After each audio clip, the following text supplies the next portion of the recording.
We've got 30 uncommitted delegates that are representing over 740,000 uncommitted voters nationwide who voted uncommitted as a pro-peace, anti-war vote in the Democratic primary.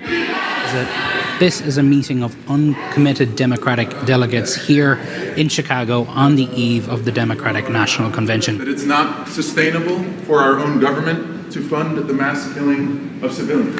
Folks become delegates at their state party, and then they come to the national convention, and they're either committed to one of the candidates, or not. In our case, we're not committed because we haven't heard what we've wanted to hear. Looking for a ceasefire. We're looking for a strong commitment on the ceasefire.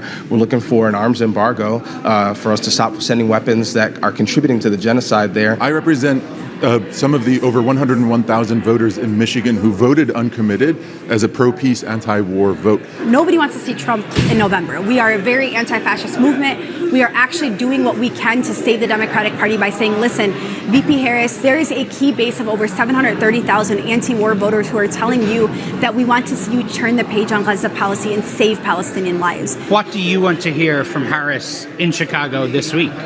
I want to hear from Vice President Harris how it is that she's going to turn a new page on Gaza policy from the destructive and disastrous policy of the last 10 months to one that saves lives. You got to meet Harris briefly in Michigan. I told her that we need a policy shift that will save lives in Gaza.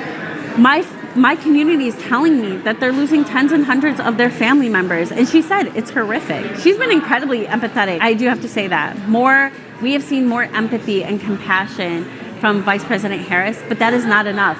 Palestinian children can't eat words. Is there more hope in this movement right now with Harris at the top of the ticket than there was when Biden was there?